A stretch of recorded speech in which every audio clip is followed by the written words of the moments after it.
Over 20 years ago, we closed the last of the institutions, and that was well overdue. But support's still not in place and parents need a break. Today we talked to two families about putting their kids in care. A really tough decision.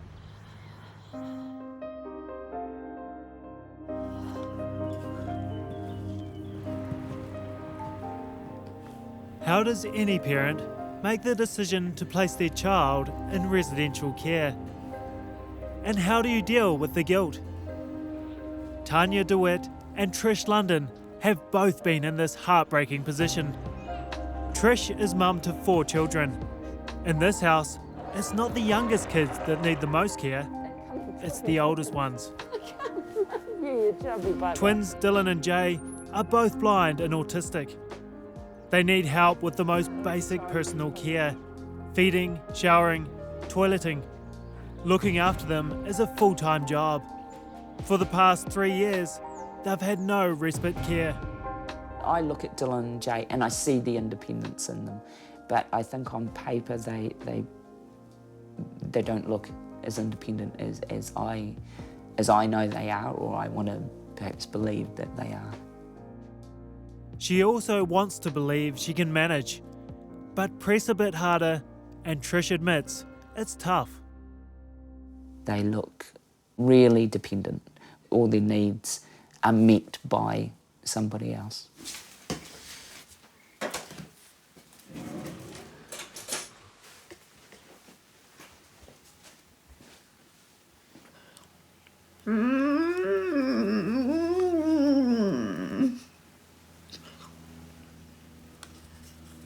In the mornings I get up, do myself, and then I come out here, have my breakfast, then I feed Dylan while Mum's changing Jay or showering Jay, and then I feed Jay while Dylan's having another shower.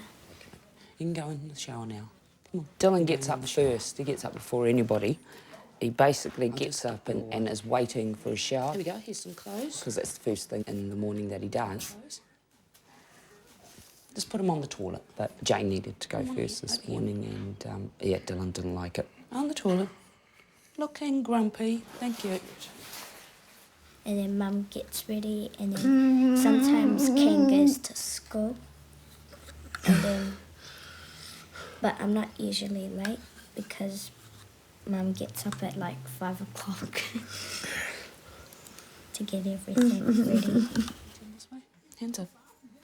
Now, take in the fact that Trish is legally blind. White spray. White spray. On weekdays, Dylan and Jay attend Oakland School in West Auckland.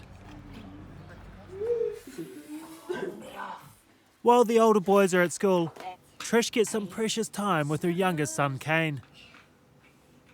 The fact that Trish is legally blind means she can't drive, so spends much of her time at home. Time with Kane is a contrast to the hard work caring for her older boys.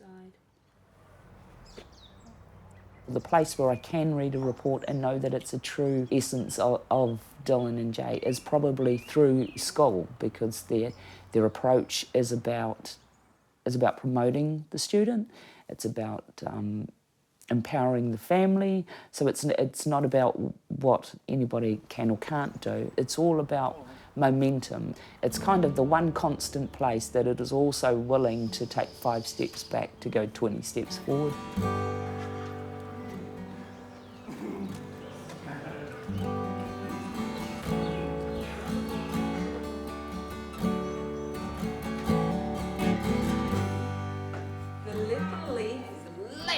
Fall down. Leaf was happy. Away. Colleen Smith is Deputy Principal of Oakland School and has huge empathy for the families of her students.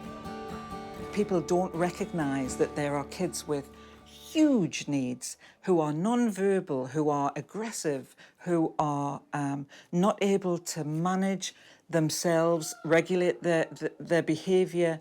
They lose control because they're working all the time at a very high anxiety level. They can hurt themselves, they can hurt other children, they can hurt... And none of it is intentional. It's all about their disability. You know, we have children who want to put their head through a window when they've lost control. And it takes 3, 4, 5 sometimes very, very caring adults to stop that from happening. How does the mother of the child manage that at home on her own? You know, it's real support that is needed for that very small percentage of very, very high and complex needs kids. The physical kind of downside of having Dylan and Jay is that injuries occur to me and they injure themselves, and it's been a few times where I've missed a fist. I don't make an issue of it because it's kind of just the territory that comes with them. After 19 years raising her twins, Trish has reached a crossroad. It's time her boys move to residential care.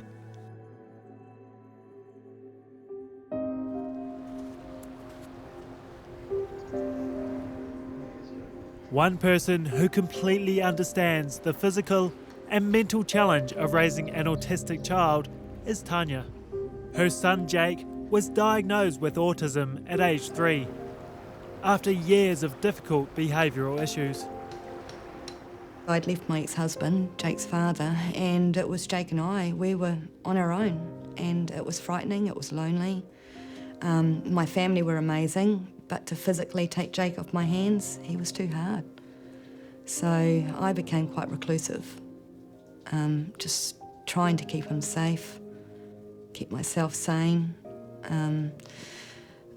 Any room I went into, if I had to go to the bathroom, I had to take Jake with me. There was no way I could leave him on his own.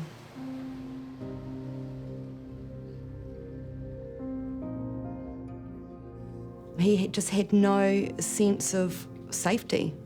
The doors had to be locked, windows had to be locked, otherwise he would, jump out of the window and just run.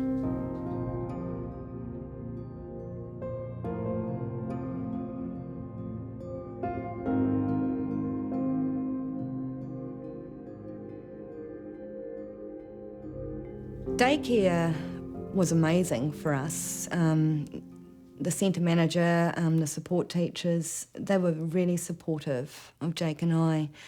The problem was often with the other children and the parents not understanding Jake's condition. That was isolating. I didn't really understand what depression was about until it was Jake and I.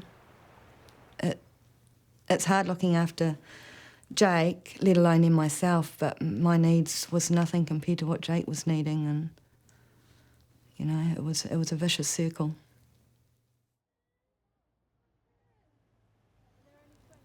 When you saw Jake and his peers, I was envious, jealous.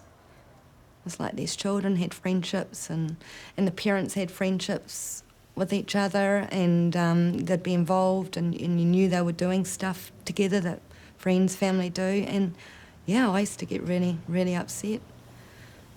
And I thought, well, why can't we have that? But it wasn't to be, it was too hard. And I just didn't want to keep putting myself in a situation to try and take Jake somewhere, and then it just ended up a disaster. Support for Tanya came when she met her new partner, Gary. I met Gary when Jake had just turned 4. And that was a big step in my life, meeting somebody which, again, I thought was never possible. And Gary seemed to take it all in a stride. That's part of his personality. He wasn't fazed. And so he encouraged me to do lots of things with Jake that involved Jake coming with us. And he was such a good influence. He was really supportive, and he loved Jake. And he saw the funny side to everything. I mean, because we had so many fun times. But when they had a new baby, it led to a crisis point. Tanya realised Jake's needs dominated family life. When Harry was born, I was very nervous. We were nervous. The baby would be in the bassinet in our bedroom, and we would shut the door and make sure that we knew where Jake was at all times when he was around Harry. And if the baby cried, Jake would get quite distressed and he would get anxious. What, today's? So you did no work. Come on, Maxie. To balance her family's needs, Tanya needed way more support. What led me down the path of finding residential care for Jake was exhaustion. I'd lost hope. I was at a stage where I couldn't do it anymore. I couldn't be a mother. I couldn't be a wife as such anymore. I was exhausted. I just didn't know where our future lay. I was so frightened at the time that I was prepared to take Jake and go back to that life that we had before and leave Gary with the baby. That's how desperate I felt. I thought I'd inflicted all this pain on him and our new baby.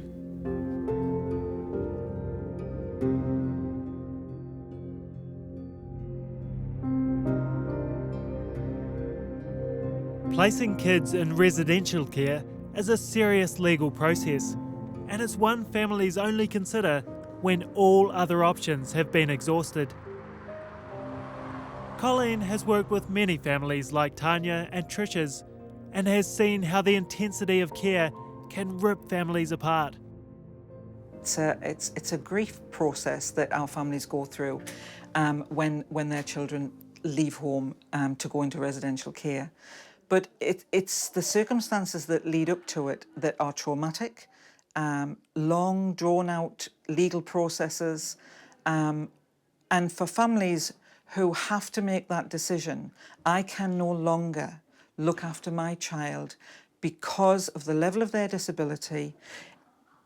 He is unsafe in this situation when I have him because he wants to climb out the window, he wants to run on the road. I can't stop him. I've got another 2 children, a baby and another child that I just can't manage everything. And it's so soul-destroying to see that process that parents have to go through with very little support. It's a legal thing, and it's not done lightly by any parents at all. Jake's respite care was increasingly patchy and unreliable, so Tanya researched care options for him. There were endless meetings with agencies. Having been assured Jake will be able to stay in a residential care home, she took a drastic and desperate step. So I did what they say, an abandonment. I'd rung the respite care where Jake was for a night and had told them that, I'm sorry, but I can't pick him up. I can't do it anymore. I did it thinking that he would be able to stay there. And then what happened was SIF's Child, Youth and Family got involved, and they came in and took Jake out of Spectrum Care, and he went in under care and protection, whereas it should have been health and disability. And so they took Jake and they placed him with a foster mother. And I was not allowed to know where he was. Medication, there was so much information I needed to give them. And I didn't see Jake for 6, 7 weeks, 8 weeks. And it was right on Christmas, because this is where I broke down, was the fact that we had no respite over that Christmas period. It was 7 weeks and we had nothing. And I couldn't do it. We couldn't do it.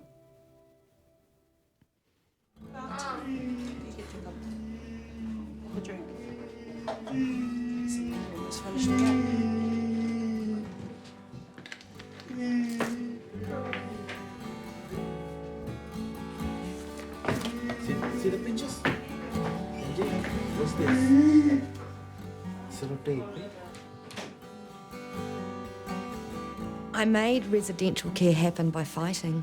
I fought politically. I had amazing groups supporting me, like Carers New Zealand and Complex Carers, and we fought politically. We didn't let up, and I got a lot of support in the end from the ministry. They came to our family group conference and they apologised and they said, "We are so sorry, this should never have happened. It should never have happened to you." And we were able to get him properly placed in a residential home. Jake, can you come and help me take out the washing, please? Come on, let's go.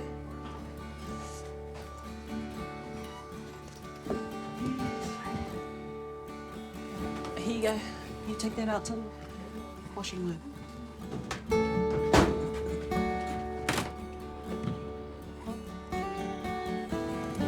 Here. You pick that one up. This one here. Okay. Your turn. Almost there. Thank you. He likes all the attention.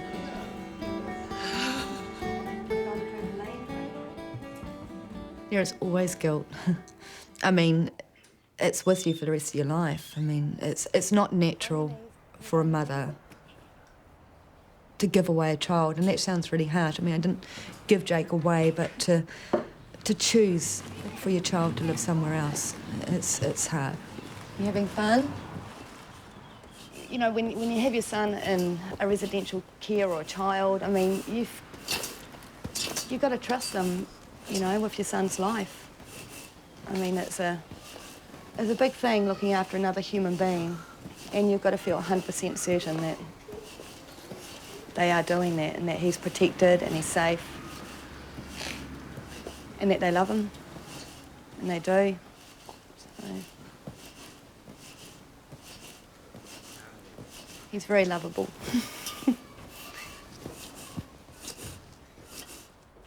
Jake has regular days at home, but when he's not there, Tanya, Gary and the two younger boys head off to motocross. Come on, boys. Let's go.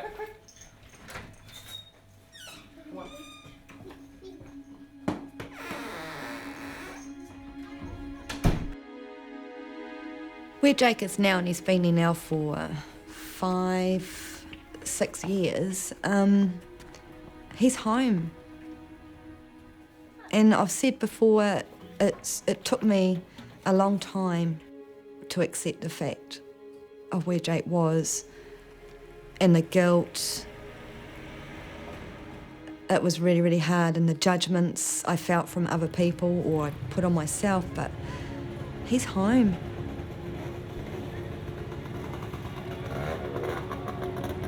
He is so happy. He is reaching his potential, and there is no way he would ever have been able to have done that with us. It would have been worse.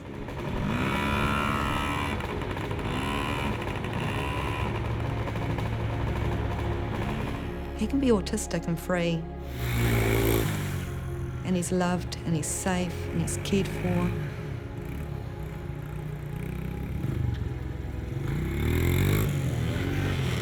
And our family, we can be a family. And Jake is still so much part of our family. He's my oldest baby.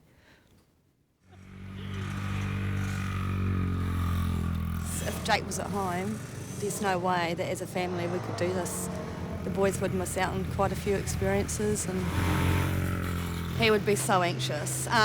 We wouldn't be able to get him out of the car. I mean, the car ride's good for Jake, but to get him out of the car into this sort of place and the noise, he would be really upset and probably start crying and yelling, and we'd have to get him back to the car. It couldn't be done. Too distressing. I'm just so lucky. I'm just so lucky that I've been given this chance to have a normal life. You know, I think because of the age gap between Jake and Harry and Max is quite big, and I never thought for a moment that I'd have 2 more boys and we could live a normal life. By contrast, Trish and her family lead restricted lives. Where's our helper girl gone? Life is built around the needs of the older autistic boys. The idea that they would go into care is one I made and pronounced when they were probably 3 or 4 years old. Once I sort of realised exactly how much care they would require and for how long. Oh, darn.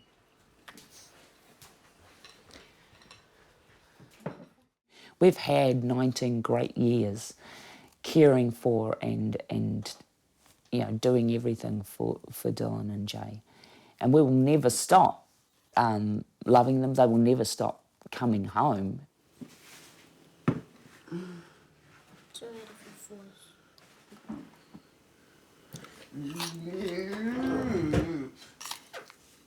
It's scary because it's not just one of those decisions where you can say, shall we or shan't we?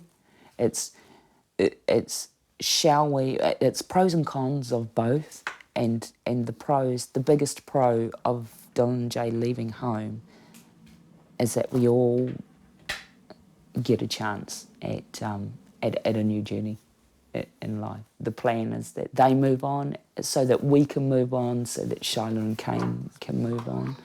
Did he eat all right? And I've said it, and I've said it, and I've said it for years, but I believe it now. And that's the thing with Jake being in residential care at Baker House. He's able to be the person that he wants to be. He's free. He's happy. He's autistic, he's happy, he's free. There's no demands on him, and he is reaching his potential. He earns that right.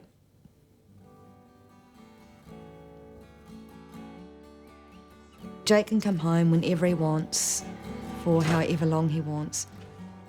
The staff bring him home here on a Sunday. The visit may only be 2 hours or it may be 6 hours. It's up to him. Hi, Harry. Oh yeah, honey. Hey, how's he been, hun? He's been good. He's had a good morning.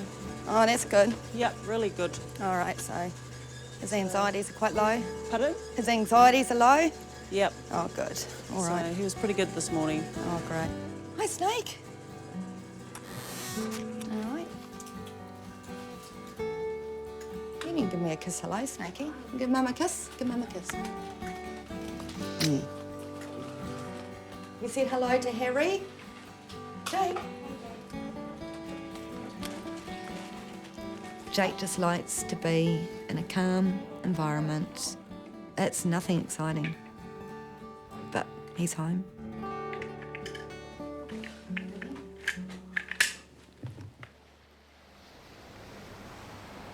I always will think, why?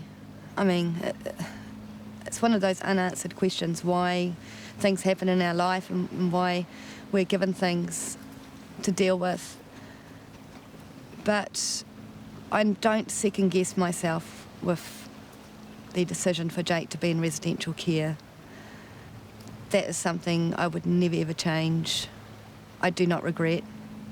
Doesn't mean to say it's easy. It was the hardest decision in my life, but it was the right decision for all of us.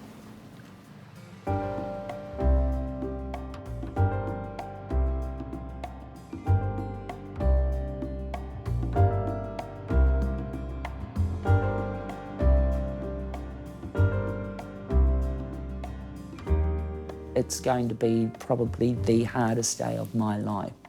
And I think, if anything, I will be sad to see them go, but I think guilt probably is going to be the hardest thing to deal with, that I think I will feel guilty. I'm not even though I'm talking quite bravely about them moving on to a new phase of life, and it's going to be a challenge and it's going to be great, I don't feel it. I don't feel that it's going to be great and it's going to be a challenge and it's going to be also so exciting. I don't feel the excitement yet, I just feel the dread.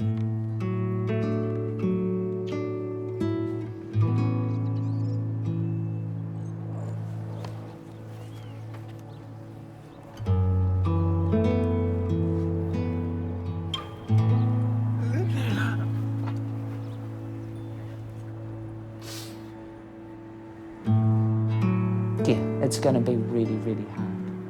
And there will be no TV allowed, no cameras allowed when that day happens. It will be difficult.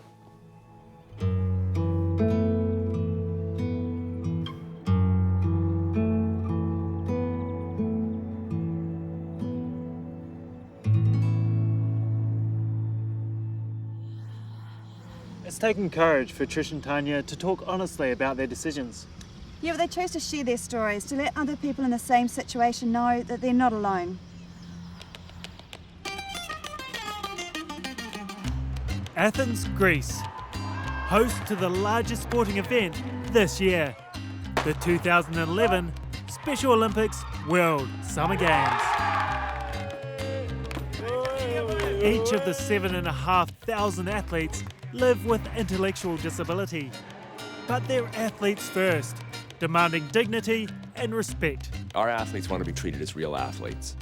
They want to test themselves against other people. They want to test themselves in front of an audience. And they want to determine whether they've done as well as they might. Good evening and welcome to the 3rd Annual Attitude Awards. Whakalofa lahi atu, taloha ni, and as it is evening, good evening. The Attitude Awards celebrate the lives and achievements of people living with a disability. Having a disability doesn't slow me down at all. When you're in a wheelchair all the time in sport, you can go out there and do things by yourself, more independently. The awards evening has continued to grow in prestige. On December 1st, we will once again shine a light on the disability sector. People with disabilities are no different. They're just the same people, just, enjoying life and doing what they love. 21 finalists across 7 categories will be showcased. I am absolutely humbled by this award, and I want to thank my wife Rosemary, who's down the back there somewhere.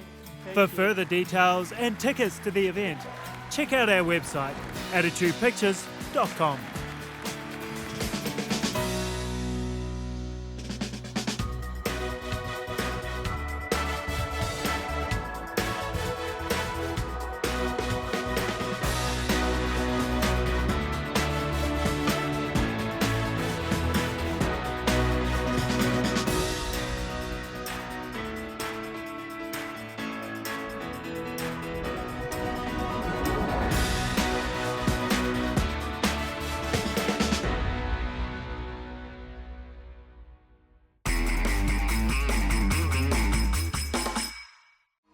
Attitude was made with funding from New Zealand On Air.